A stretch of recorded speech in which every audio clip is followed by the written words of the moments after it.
But I told her, I said, like, look, you got to go try everybody in that city. Okay, in Zurich. I said, go try everybody. Where you find comfort is where you want to be. You understand? It's not about how good or bad the instructor is. A bad instructor could make you feel very comfortable in his environment.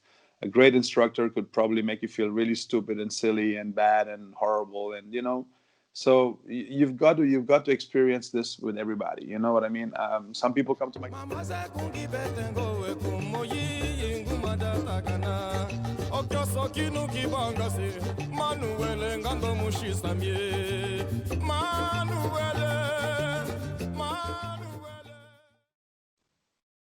Hey, all right. So I am now with Mario Hazarika, aka I Mario, aka Million Moves Man. Um, you are a salsa instructor as well as a dancer and a part-time DJ. We'll say you were born in India, but you currently live in London. You started social dancing in 1998. You run the website salsaclass.tv, and you have taught in approximately 127 different countries.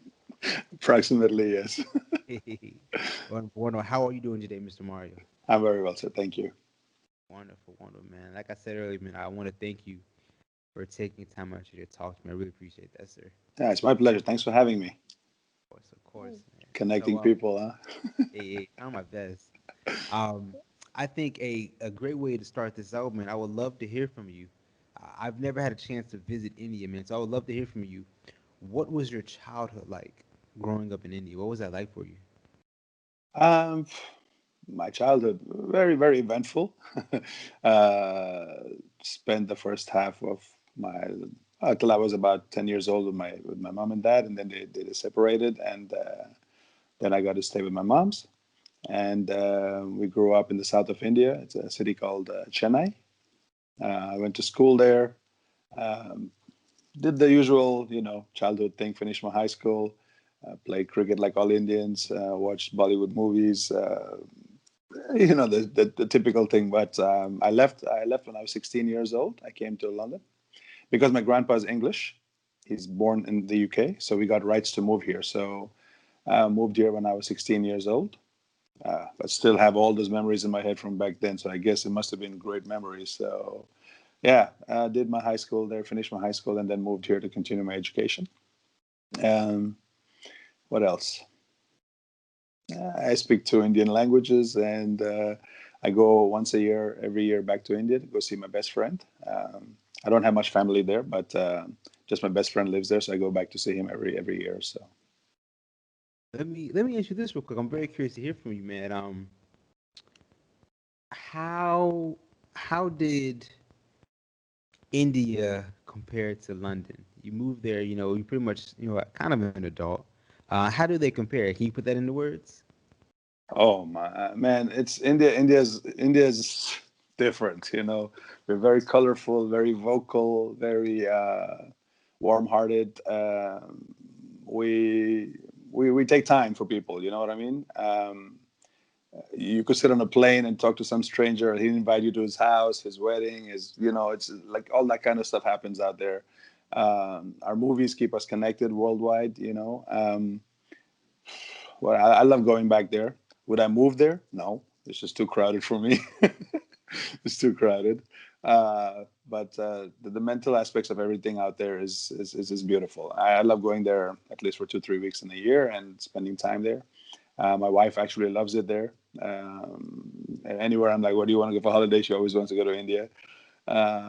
So yeah, and in the UK, it's a typical Western city. Everyone's always in a rush to go to work, and dancing is just a part-time thing for them on the side. And yeah, it's a typical Western city. So I understand that. I definitely understand that.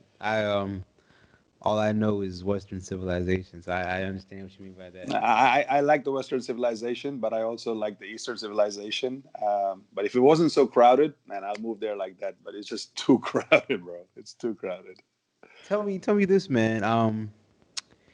Going back to when you were 16, tell me, what was that transition like going from India to London? How was that first year for you? Oh, huge, huge. It was difficult because, at 16 is when you're basing all your life around friendships. You went to school with the same guys and you grew up with them, going to class every day. We play cricket every day. We did sport every day, and then moving to a new country where you have to make new people, new friends.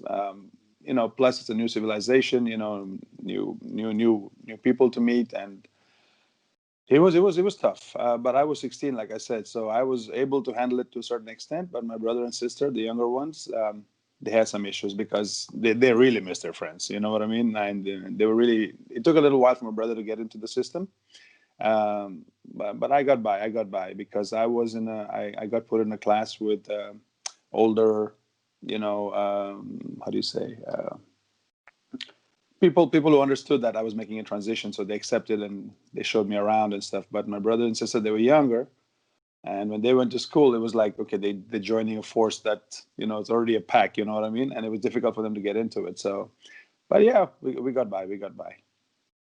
Okay, I understand that, man. That was the hard Um, part. I'm sorry. The other thing is we've never experienced winter before.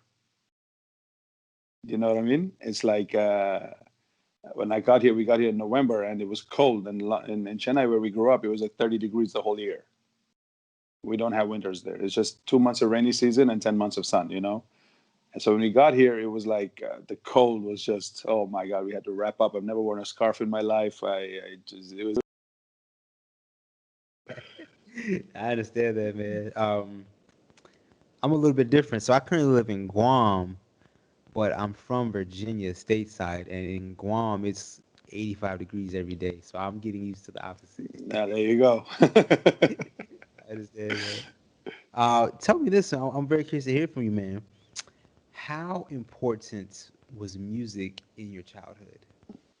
uh, that's another great thing about being Indian because music is everything for us. I mean, we have a radio station that plays 24 hours since we were kids.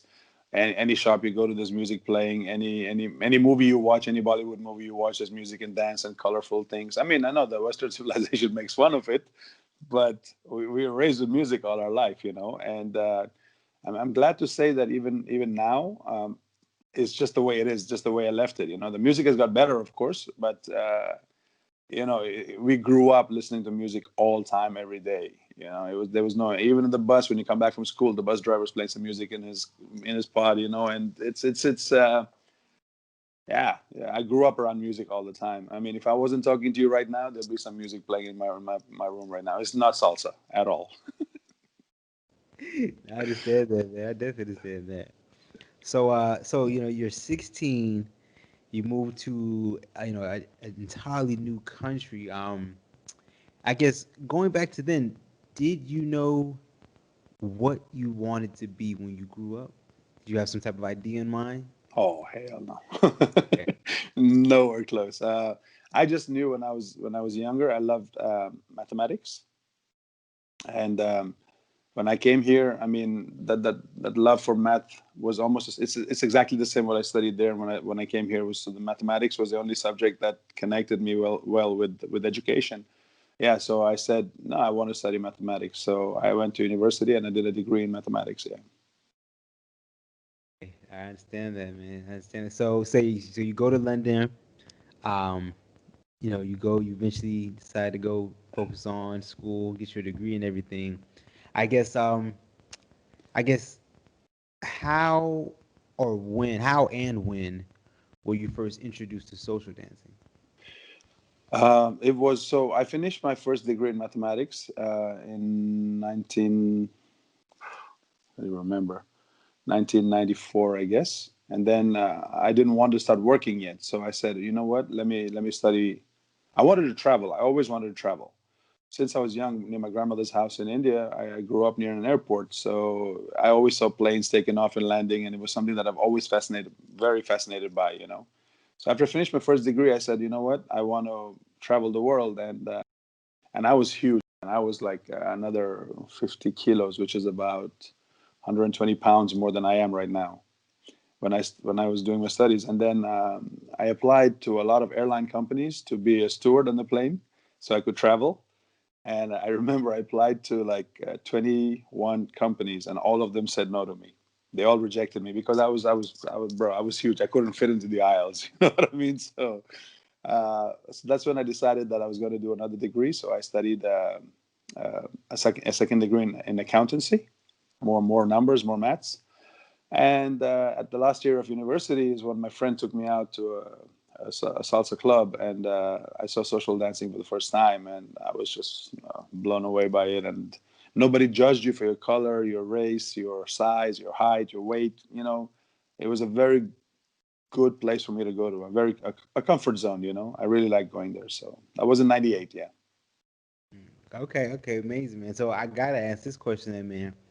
Going back to 1998, man, tell me, what was your beginner stage like when you were learning salsa? What was that like for I will tell you something. I've been teaching now for about 22 years, uh, and I've never seen anybody as dumb as I was in that first class. Like I told you, I was huge, I was big, so dancing was never part of my life. Music always was, um, and it was just a disaster, a complete disaster.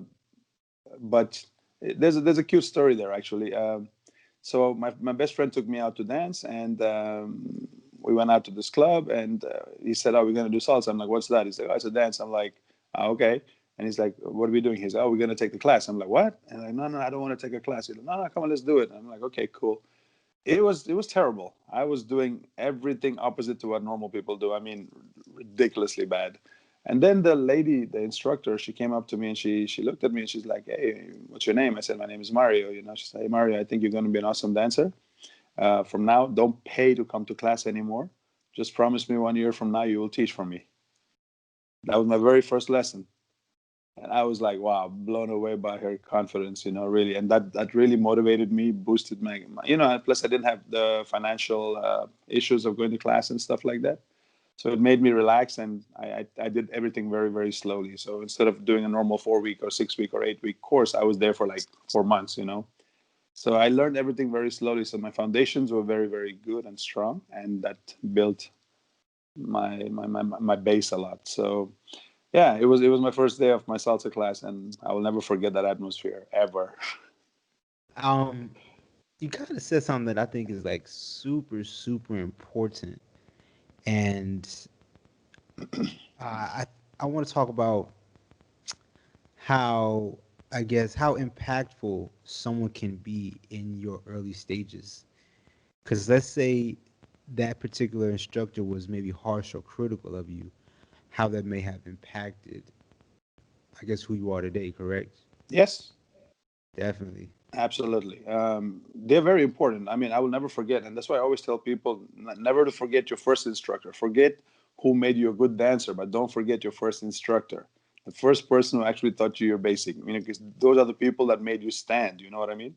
It's no matter how they are. If she was harsh instead of being kind, I would probably learn this a different way. I mean, if she was the way she was, I learned it the way I am. So it's I will never forget that person. Her name was Ellie Galvani, and she was my very first instructor. I'm always thankful for her. Always. Okay, I gotta I have to give a shout out to my first instructor. Then that You will be should. Miss Jalissa Cruz from Latin Vintage. I gotta There give a you shout out. go. Yeah, You yeah. should never forget your first instructor. Never, ever forget your first instructor. I mean, you're probably going to become the greatest dancer on the planet, and you're probably going to be learning from the hot shot who was there at that moment. It's like whatever it is, whoever is hot right now is probably the people who are motivating you to stay here. But it's your first instructor that actually kept you there. You know what I mean? I understand that, man. Um, let me ask you this then, and you kind of already spoke on it, but you said that she wasn't charging you for classes, which is amazing. Um, but can you tell me, I guess, what made you stay with salsa? What what piqued your interest in that beginner stage? Do you remember that? Can you put that into Of words? course. Oh, I told you already. I mean, it's very simple. Nobody judged me there. I was huge. I was big. No confidence in life. Really shy. And in this room and salsa on Mondays and Wednesdays, I was like the king. I mean, I didn't care what anybody thought of me. I'm just there to learn. I'm there to become good at something, and I took my time learning it. And it was nobody judged me. and that's what I loved being there. I really loved being there. Now, I definitely understand that. And it's something that I agree with, man. Back when we could social dance, man, the places I would go to, it's just nothing but love from everybody. Absolutely. So, so yeah. Bro, even if you came, like that's the greatest thing about what we the social dancing salsa is, like, you go anywhere in the world, it doesn't matter. You don't have to speak that language. You could go to Korea right now, nobody will speak to you, but they'll accept you there and they will dance with you. They'll want to know who you are. They will try to speak English with you, and it's like, uh, you don't get better love than that. I understand that. I definitely understand that, man. So, yeah, you're learning salsa. Um, I guess I'm very curious to know, man. What happens after that for you? So you're going to school, you're trying to become a flight attendant. That doesn't work out. A stewardess. You start taking salsa classes, and then you're trying to go back to school, correct? I was in my last year of university when I got Okay, to okay, college. Yeah, so I was finishing my college and learning salsa at the same time. Yeah. okay. So I'm curious. I guess what happens after that? Is after that, you become Super Mario, or what's the in between all that?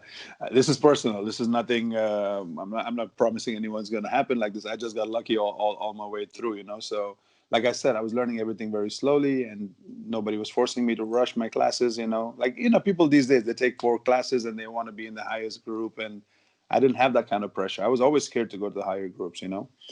And then one day, like a year and a half into my learning, there was a strike. How do you say a strike? Like a protest in London, and all the metro and the buses were shut down. So I got to class, and the Ellie, my instructor, she was like, "Hey Mario, one of the teachers couldn't come to class. Can you please cover for her?" I'm like, "Yeah, sure, no problem." And I was ready. I think I was ready. So she put me in front of like 30, 40 people, beginners who've never danced before, and then it's me. I've never taught before. But man, that connection, I remember where I was standing, what I was wearing, who was behind me. I don't remember the people, but I remember this moment that we had, all of us.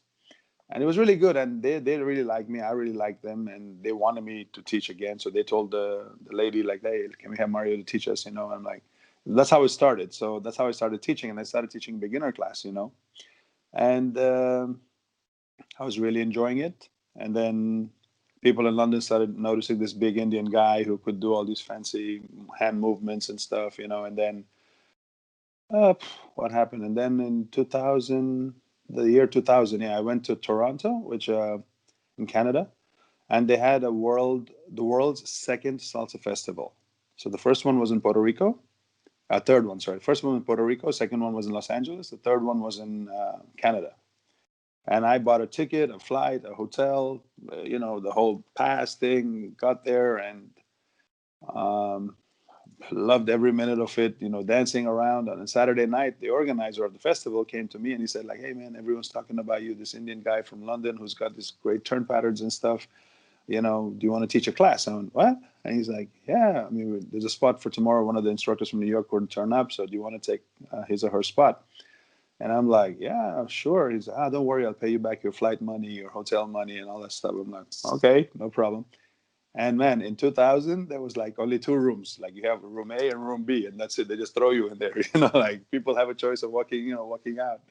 So I got in there. I was so nervous, like so nervous. And I did my class. I was not nervous over the people. I was nervous because all the instructors were watching me. Eddie Torres, Salsa Brava, Rogelio Moreno, Jose Neglia, all these people from back in the day, they were all standing by the door and watching me. And I was like literally shaking. And then people were like, after the class, they were like, "Hey, that was really good," whatever. They took down my email address. I had no business card, so I had to write it down. And then the first festival in Europe started in 2001. And the lady called me to come and teach there. So it started from there. It's like from the very beginning. I was already in the salsa circuit, the traveling circuit. Yeah, Mm, luck, all luck, all luck. First that's class a I go to, I don't pay. First festival I go to, I get a class. Like some people wait for these kind of opportunities in life. And I thank God. I believe in God very much. I thank God for that opportunity that I got. So yeah. um, I don't believe in that luck. I'm pretty sure it's hard work on your part, man. Oh But no, it's love. It's love. It's just love. real quick, man, real quick. this is something that I like to ask all my guests who are teachers, man. I would love to hear from you, man. You already kind of spoke on it, man, but I want you to go further in depth, man. Tell me about your beginner stage in teaching. What was it like to become a teacher? Because I know that not every good dancer is a great instructor, and not every instructor is good at their craft. So tell me about you learning to teach. Uh, I was having this conversation with somebody a few weeks ago. Actually, it's a skill you got to adapt. You understand? It's not something that you're born with. It's not something that somebody can teach you. It's not, I could take you to the side right now and be like, "Hey, Terrence, man, this is what you got to do."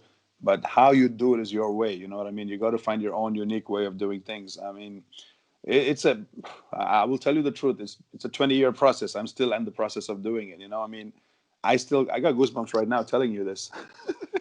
It's like even now, when I get this when I say something that makes sense, I still get this buzz like, wow, that was great information, and it's I always tell people, like, what makes a good teacher. I say, look, if you don't know the answer to something, learn it. You're not ready to teach it. Don't just say bullshit like, no, this advanced class, you're supposed to know it. That's all wrong things.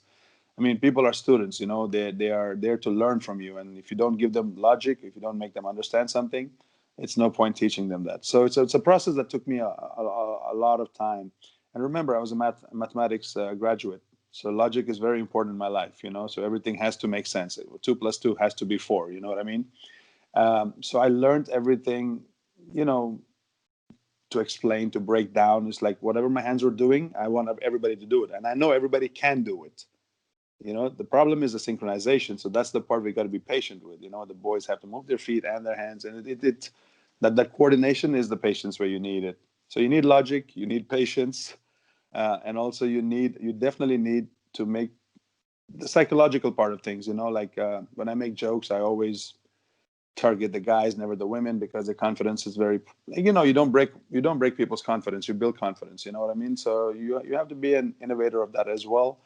um, it's a part of the whole thing. You see shy people. You got to make sure you understand how they understand things, how they do things. You see guys who are good in IT, very confident, but they're really crap at dancing.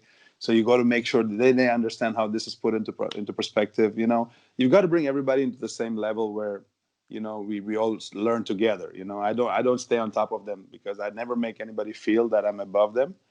I always level with them. So when I'm level with them, they it's like I'm holding their hands and taking them up. You know what I mean? And that also is a skill that people need to learn.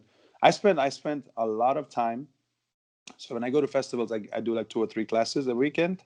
I spend a lot of time watching other people teach, and whenever I hear them saying anything that's not right, or it's bullshit, or I'm like, okay, that didn't make sense. So I put it back into perspective, like how should it make sense, and things like that. It's a big work in progress, a big work in progress. But people think it comes like that. It doesn't. It doesn't. Plus, one more major thing is I dance with everybody. And I'm talking about people who cannot dance, people who want to dance, people who are learning how to dance, people. The, the, the most boring ones are the ones who can dance very well. I find them very boring because they're not a challenge for me. You know what I mean? The ones who cannot dance and the ones who are learning how to dance, they are challenging for me, because I have to venture to their level and work with them. You know what I mean? And the dance itself tells me, how we can do something together, and that really helps me understand that what I need to do as a teacher, how I need to correct something. I'm always taking notes of those things. So it's a package. I don't I don't think I've ever heard someone say that, dancing with the good dancers, is boring. I don't think I've heard that before, so that's different. Because it's an adventure, right? Hmm. So It is. if you both are on the same journey up there, I mean, what's so fun about that? So you ask anybody in the world, they will always tell you I'm standing always at the back of the party, never by the stage where all the people usually are. The people. I'm never out there. I'm always at the back. I'm always available to anybody and everybody who wants to dance. I'm like I said, it's a process. I mean, I learned through that. I really learned through that. So I'm enjoying my dancing. I'm enjoying the music, but I learn also how connection works with people who are scared, nervous, just starting how to learn and stuff like that. Don't get me wrong. I love dancing with people. I love dancing with everybody. So yes, occasionally I want to go and throw down with some of my friends, and go crazy. And I do have sometimes when I go all ape shit on my head. Like, so, but most of the time I'm always at the back, like, dancing with people who really want to dance with me. I think also you kind of highlighted another a very super important that you're still learning, you haven't stopped learning. That's super important, especially instructors out there who are teaching. To It's super important for them to always be learning as well, right? Absolutely. I mean, I'm not going to stop. I really am not going to stop, and that I'm thankful because everywhere I teach, I get people who are genuinely wanting to learn. And I think I know the answers to a lot of things, and then boom, somebody will pop a question, and I'm like, wow, okay, I got to think about that. So that really is very motivating me. Yeah, definitely understand that, man. Let me ask you this real quick. You've been dancing since 1998, man. I'm very curious to hear from you. Tell me this: what are some lessons that you've learned from social dancing that you're able to translate to your everyday life? Good question. Confidence. Confidence. I mean, what is dance? What is partner dance? Partner dance is the confidence of your hands, right? And the confidence of your mind. I mean, your mind translates to your hands, your hand translates to the lady, and you're a follower, and you're dancing with them. So that confidence comes from the mind to the body, and the body to the soul. And this really, really, really is probably number one on my list of things that I brought from the dancing into the real life situation. Secondly, is this is just me, not necessarily social dancing, but it's what I do, is managing my time. You know, I'm able to dance a lot because I manage my time. I rest well. I recharge my batteries. I'm ready to go again. So when you go to social dance, I'm full of energy to dance again because I've rested well. But some people, they dance like they perform the whole week. They're learning how to do their shows, and they teach their classes. Then they travel, and then when they come to the parties, they're really tired because they're not able to. It's impossible. It's fatigue, right? So I've learned time management also helps a lot in my daily life. So I don't want. It doesn't matter which country I go to. I'm not interested in going and spending my time looking at blah blah blah, taking selfies on the beach. I'm not into all that. I'd rather just rest, stay well, and be ready for the party where people need my energy. So I think those two things are the most important things I brought from social dancing to my life. Okay, okay. Let me ask you this, man. I'm very curious. Maybe something that not a lot of people know about. I would love to hear. I guess what are some things people may not know about for traveling instructors? What's something that you maybe never expected when you entered this lifestyle? It's not a fancy job. it's it's Uh, not it's not glamorous. It's a lot of work. I mean, getting to an airport every Friday and then getting back home every Monday and doing your regular classes, and it's not glamorous at all. But a lot of people think like, oh, you've been to this country, you've been to that country. I'm like, yes, I've been very grateful for traveling, but it's not as glamorous as people make it think. The traveling part is a really, it takes a lot of energy out, and that's why I've managed to uh, summate everything down to just Europe. So now I try not to go too much out of Europe, because in Europe it's just a 1 hour, 2 hour flight. I'm able to manage it well. I've done all the long distance travels. I've done all that stuff. So, but 2 or 3 times a year, I try to go as far as possible to teach. In some country that I really want to go to and stuff like that. Um, but yeah, it's not as glamorous as people think it is. It's hard work, and every weekend, having to dance, and you got to come back home. You got to, blah blah. It gets tiring. I believe it. I But definitely. like I said, time management is very important. Managing your time. So now I've managed to keep it within Europe, and now I feel much better. The last 5 6 years now, I've just kept my jobs inside Europe, so I'm okay. I want to. Well, let me ask you this, man. For a beginner who feels like they're stuck in this beginner's rut and they're not getting better, what words of advice could you give that person? Stay there. Okay. Stay there, learn it, because if you're not comfortable doing something, don't move up to the next level, because psychologically, this is a very psychological point. So if you move up to the next level and you don't feel completely settled in, or you don't feel comfortable, you're going to make yourself feel very uncomfortable also. So the dance makes you uncomfortable, you make yourself uncomfortable, then people around you start feeling uncomfortable, and it's not a good experience. I learned this because I told you I was very gifted to have gotten my classes for free, and I hope sometimes people get it too, but um, I was able to stay behind till I got comfortable, till I was able to move up, and I always, for example, if somebody signs up for a class with me in London, and if they're not comfortable to go on to the next class, I would give them the following classes for free. I don't charge them. You know what I mean? I want them to get comfortable. Of course, I don't do this with the whole world, but the people who I know are really enthusiastic, I would do it for them. So they get comfortable, they get settled, they feel good with themselves, and then they move up. Everything is about comfort. Your mind, your ears, your hands, your feet, everything needs to be comfortable. If it's comfortable, you can dance. If it's not, forget it. So yeah, take your time, stay where you are till you get completely comfortable before you move on up. And that goes for all levels, from beginners to the next group, next group to next group, next group, wherever. Don't try to. There was always a saying, don't try to fly unless you start walking, right? And that's exactly what we're talking about right now.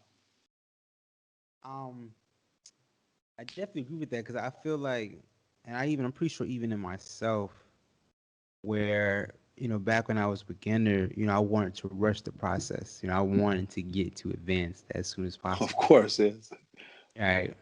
I'm pretty sure it's something that a lot of people deal with. So I definitely understand it. So it actually behooves you. It benefits you to take your time and truly learn it, huh? The differences, Terrence.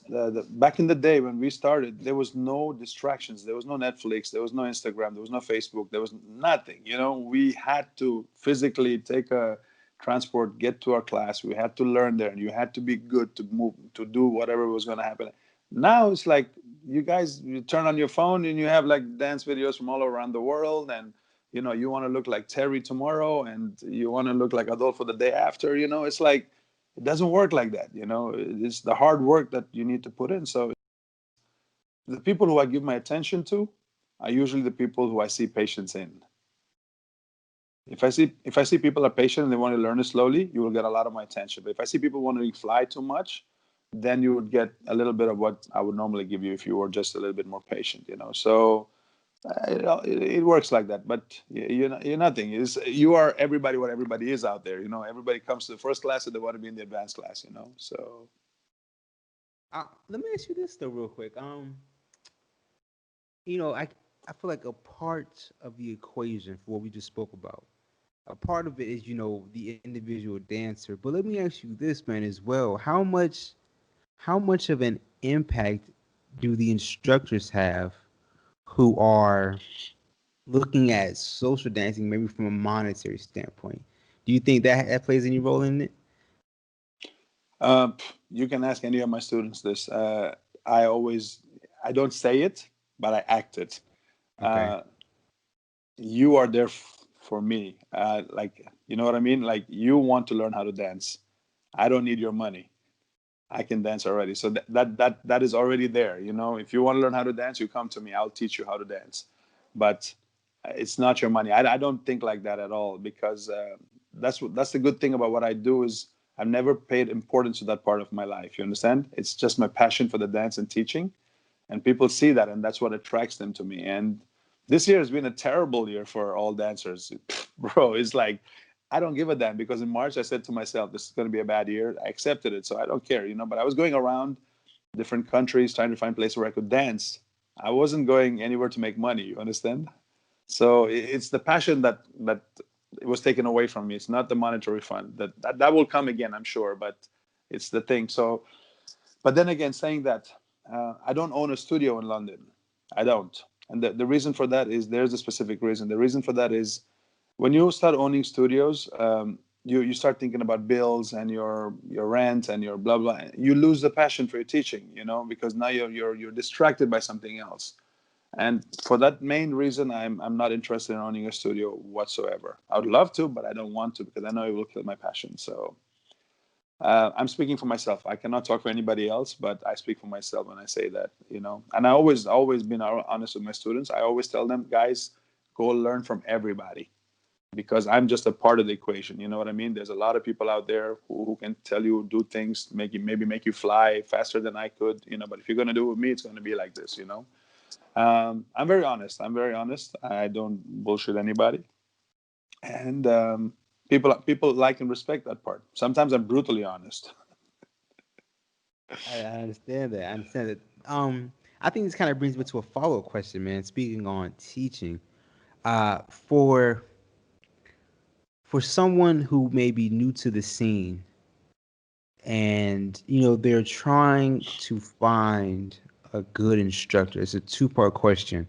First part being, um, what traits should they look for? What traits does a good instructor have?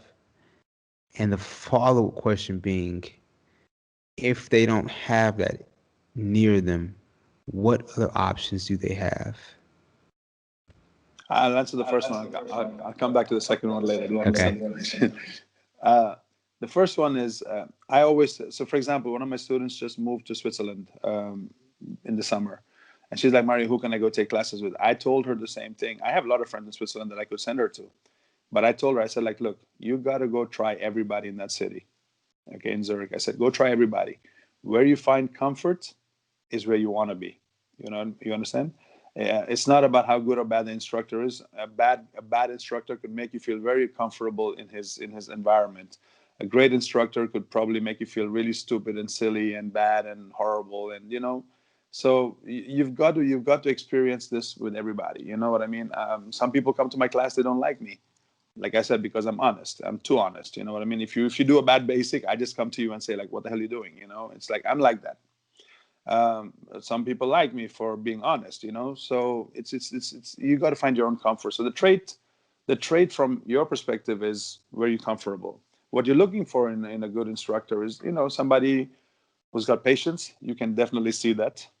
You know, always observe your instructor and see how they are with people. You know, it's a very, very important part. I mean, you could be great in class, you know, do what you're supposed to do, teach what you're supposed to teach. But when you go to a party and you don't see your instructor socializing with his students and not dancing with them or not answering the questions properly and stuff like that, that's a great giveaway of somebody who's not doing what he's supposed to do as an instructor. You know, a teacher has time for everybody and should have time all the time for everyone. You know, so I think that's the most important thing. Somebody who's patient, somebody who knows what they're talking about, you know. And before YouTube, man, we had lots of good teachers because teachers had to go and study from teachers. You know what I mean? And now it's like, okay, I got to teach a class at 7 o'clock, 6 o'clock. Let's open YouTube and let's check out what Super Mario's latest move is. Okay, this is what he's doing. Let's show that to people. It's not the same. You're not teaching it. You're just demonstrating it. You know, you should never go and take classes from somebody who's just demonstrating a move and asking you to do it with them. That is a great giveaway of a bad teacher. I could talk about this all day, so let's just keep Hey, it short. yeah, yeah, yeah. So the second part being, if someone doesn't have an instructor who they're comfortable with in their near vicinity, is there only option to revert to YouTube, Instagram? Is that the only option? You're talking about from a student perspective? Exactly. Right, right, right. I'm not a big fan of somebody learning from social media. Okay. Nobody teaches it. Nobody teaches it to you on the social media. Everybody's actually just demonstrating it. You know, you cannot learn from a demonstration. You know, if Michael Jackson's performing on stage, you cannot sing like him just because you saw Michael Jackson singing a song. You know what I mean? You could try, and you could keep trying for another 25 years, but there's only one Michael Jackson. You know what I mean? It's like you've got to go to Michael Jackson and learn from him. That's how it works. You know, it's. I'm not a big fan of social media education. That's why I'm not doing any online classes. I'm not doing any of that stuff right now because if I can't see somebody, if I can't touch them, if I can't go and tell them in their ears, like, you know what, your feet is doing the wrong thing, I'm not into it at all. I'm not interested at all. Saying that, I do have DVDs that I sell when I used to travel for the last 20 years, and those are instructional DVDs where I explain everything. So it's a different form of you can repeat it, you can go back, watch it as many times as you want, and people need material also so they can practice at home. That's a different thing. An online class for me is just like something that happens right now. It's done and dusted and it's finished and blown off. It's gone. It's done. You're ready for the next class and you don't even know what you're doing in the first class. So there are ups and downs, but I believe, I always tell some of my students, even if you're in a bad environment, like a bad instructing environment, your body needs to remember how to dance. So even if that person is a bad instructor, go to the class, because when you're rotating partners or whatever, you're training your body to always remember movements. You understand? If you're staying home and just doing solo shines and stuff like that, it's not going to help you when you go to the social dance floor, because the connection is, you're not meeting the connection requirements of the dance floor. But anyway, let's see what happens after all this bullshit is finished. This coronavirus crap. As definitely changed things, definitely. Um, I'm curious, man. Real quick, just hearing you talk, I'm very curious, man. What's your opinion on classes that are heavily pattern focused? If you get me. Yeah. Ooh, I'm curious here. What's your opinion on those type of classes? It's me. Yeah, that's what I do. I'm not a shine based person at all. What is social dancing?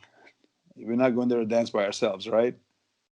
It's something we have to go and connect with people. So I train my people from the beginning to learn connection. I always say this to people: what are the purposes of shines? Like the 5 seconds you let go of each other. You know what I mean? It's like it's nothing. Why are you training yourself so much for that 5 seconds or 10 seconds that the person lets you go? It's like um, I learned dancing. I learned a lot of my philosophy from Mr. Editores from New York. His philosophies made a lot of sense for me back then, because he said a partner dance should be 80% partner work and 20% shines. That was his philosophy when I learned in, I don't know, the year 2000. And I believed in that very much, and I said, okay, so if 80% of the dance is, so let's focus on the connection part of things. What do shines do? Shines teaches us balance, rhythm, weight transfer, blah. I can do all that with partner work. I have a training part in every partner work that I do. I have a session where we just train those kind of movements: syncopated steps, connection, speed, spotting, focus. We do a lot of all those things through connection. I want my students to be able to go anywhere in the world and dance with anybody they want. So I focus on partner work training a lot. That's me. That's how I focus. You know what I mean? There's a lot of people who are shine orientated. I have nothing against them at all. It's just the way they do things. But for me, like I told you before, standing in front of 20, 30 people and doing some movements with your feet and expecting the 50, 60 people behind you to do the same thing is not really teaching, right? It's just you're learning a demonstration. That's all. But again, like I said, that's me. So I understand that. I understand that. You brought it up a couple times, man. Partner work, um, connection, man. Real quick, tell me this for dancers out there who may not be able to take a class with you, man. Can you give me some tips or hints on how does one improve their connection with their partner? a lot of practice, bro. A lot of Okay. practice. I mean, my classes in London are 2.5 hours long, one class. I don't do 1 hour classes. So in that 2.5 hours, we drill, we practice, we learn the same thing every week. I mean, if you're one of those persons who get bored, don't come to my class, because I'll bore you to death. Not through talking, but through doing the same thing over and over again. But what happens is your body, your hands, your connection, your frame, everything learns something through repetition. So when you go out dancing, you're able to understand, okay, I've never danced with this girl in my life, and her frame is blah, blah, blah. So you adjust yourself accordingly because you're used to training yourself with that kind of situation. So I train my students a lot. I mean, we don't record classes. We don't record our classes, because if you record, you feel the pressure of having to teach new things every week. So I don't record my classes. I always just train. We drill. And I always show them something new. All my new material, my students get it first. So if you do good here, you get the bonus. You know what I mean? It's like a video game. So I train them, I drill them. And I'm very fortunate to have people who are very patient in London, Because if you're not patient, like I told you, I don't have time for you, and you can get out of here. I always have a waiting list of people who needs to take class, because I can only fit X amount of people in my room, and there's always a waiting list. So if I don't like somebody, you're out of here, bro. And the next one comes in, and it's like, so I teach people to be patient. I teach people to practice. I teach them to do the same thing over and over again without getting bored, because, if you go to the social dance floor, you can't remember everything, right? So there's a lot of drills, a lot of drills. Okay. I understand that, man. I definitely understand that. Let me ask you my final question. I want to ask you. Um, can you give me one tip that can make anyone a better dancer immediately? There are no tips then. I shucks. Better dancer immediately. There is no immediate. When I get people with that kind of mentality coming to me, for example, I would ask you exactly. So you came to me and you asked me this question in class, right? Let's just say this is a real life situation. I will ask you, what do you do in life, Terrence? What I do in life, I am in the military. What do you do there? If you can tell me. Intelligence work. Okay, can I do this immediately? Probably not. How long do I need? Uh, my school was 2 months for this. Okay, so why do you think my job for you is going to be any easier? Because it's exactly the same thing. I cannot do what you want, what you can do right now after so many years of experience. I cannot do it like Uh that. huh. I got to learn what you did. I have to go to your school. I have to pass your exams. I have to be in Guam. I have to blah blah. I got to go through everything that you went through to be where you are today. So Hmm. why would you think I can do this to you immediately? I cannot. You need the same. It's a process that people need to learn. So I do this to everybody. Anybody who comes, I'm an IT programmer. I'm like, can I do your job tomorrow with no experience? Of course not. Okay, so why do you think you can do salsa anything? So I've got to make people see what they're getting themselves into. You understand? So I have to tell them, like, look, patience is very key. I promise you, I'll make you the greatest dancer on the social floor. That is a guarantee that comes with me, and I will make people line up and stand in a line to dance with you. I can do that for you. But how long is it going to take? I cannot tell you. That could be forever. I got students who are with me for 10 years. They're awesome dancers. They don't need to be there, but they come there to train themselves. You know what I mean? It's like that's what a good student is. So I cannot give you a tip to become an immediately great dancer, but all I can tell you is the tip would be patient over long term. It will make you much better. Patience, man. I definitely understand. Absolutely. How long you been dancing, by the way? I just turned 29. I think I started when I was about 20 or 21. Okay, cool. Yeah, 8 years maybe. About that. Yeah, yeah. Look forward to seeing you when you come to this side. Yeah. I'm looking forward to. I'm looking forward.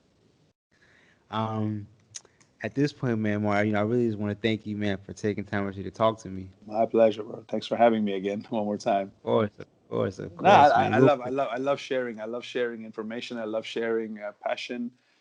If I've motivated even one person to go out there and do what I just said today, I mean that's a great thing already. Because the number of patient people is very little. Is very tiny. The patience is just key. You know what I mean? Um, but yeah, I mean, I like I said, I could sit and talk here for days about this. It's something I love. I really love talking about it. So anyone has any questions anytime, please write me, drop me a line. I'm on Facebook, Instagram, whatever it is that you guys need to connect with me, you can always. Hey, that kind of leads me to my next, I guess next question, man. Let the people know, how can they get in contact with you? How can they reach out to you? Right now, it's like an open market. You just type Super Mario Salsa and you find me on every possible social media outlet. I'm on Instagram, I'm on Facebook, I have a fans page, I have various. Super Mario Salsa is my tag, so just don't type Super Mario, please, because there's another guy who's more famous than I am. But Super Mario Salsa on Instagram and Facebook, yeah. Perfect. And real quick, do you have any upcoming events? Anything you want to plug? Anything you want to share? Do we all? Does anybody have any? Please let me know. I'll come there. uh, no, I'm in Europe and pretty much festival every weekend. And when you guys are here, please write me and I'll tell you where I'm going to be, and then maybe you could hook up wherever it is. We have like the choice of 3 or 4 festivals every weekend in Europe, so it's a lot. It's a lot, yeah. Even currently, or Oh, no, no, no, no, no. oh, Since okay, March, right. since March we're in lockdown right now. I don't think anything's going to happen till next March, but let's see. But when that happens, we are available in Europe all the time. So Hey, sure enough, sure enough. Um, like I said earlier, Maul, man, I really want to thank you, man. I really appreciate you taking time. thank you very much. I appreciate it. Thanks for having me. And you're too far away, but I hope I see you one day somewhere in Asia, somewhere. Hey, But I could dig it. I could dig it, man. I plan on coming to London. I have to, man. So I oh, definitely you look forward should to it. absolutely. Hey. Um, I think this is a great episode. I want to thank you again, Mario. I think this would do it for this episode of E2 Lift You podcast. Thank you so much, Mario. Thank you, guys. Thank you very Hey, much. no doubt, bro. Peace. Take it easy, man. You too, bro. Take care, man. Thank you. Bye.